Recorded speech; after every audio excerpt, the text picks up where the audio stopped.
एक कफन चोर का वाक़या जो हर नए दफनाए हुए मुर्दे का कफन चुरा लिया करता था। एक रात उसके साथ कब्रिस्तान में क्या मामला पेश आया, आइए जानते हैं। एक बुजुर्ग जिनका नाम हज़रत सैयदना इशाक रहमतुल्लाह अलैह फरमाते हैं कि एक शख्स हमारी महफिल में आया करता था, मगर उसका आधा चेहरा हमेशा छुपा रहता था। एक मरतबा मैंने उससे पूछा कि अपना आधा चेहरा छुपाए रखते हो, इसकी क्या वजह है, मुझे इस रात से आगाह करो। उसने कहा कि अगर आप अमान अता फरमाए तो मैं अपना मामला बताता हूँ। कहा कि बताओ असल मामला क्या है। इजाज़त मिलने पर उसने अपनी दास्तान कुछ इस तरह सुनाई। उसने कहा कि मैं कफन चोर था, मैंने कई कब्रों से कफन चुराए। जब भी किसी कब्र के मुतालिक मालूम होता तो मैं फ़ौरन वहाँ पहुँचकर कफन चुरा लाता। एक मरतबा औरत का इंतकाल हुआ, जब उसे दफना दिया गया तो मैं फ़ौरन कब्रिस्तान पहुंचा और ईंटें हटाकर कफन की चादर हटाई और दूसरी चादर खींचने लगा तो अचानक उस औरत की बेजान जिस्म ने हरकत की और चादर को थाम लिया। मैंने कहा, तुम्हारा क्या ख्याल है, तुम मुझसे जीत पाओगी?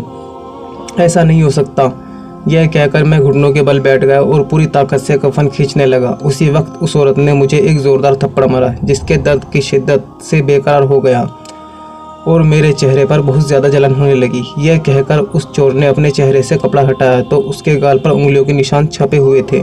मैंने कहा, फिर क्या हुआ? उसने कहा कि मैंने फिर उस कपड़े को उस पर डाल दिया और जल्दी जल्दी मैंने उस कब्र पर मिट्टी डालकर दोबारा से भर दिया और मैंने यह इरादा कर लिया कि जब तक मैं ज़िंदा रहूँगा दोबारा कभी भी चोरी नहीं करूँगा। अल्लाह मेरे सभी गुनाहों को माफ़ फरमाए और मुझे तौबा करने की तौफीक अता फरमाए।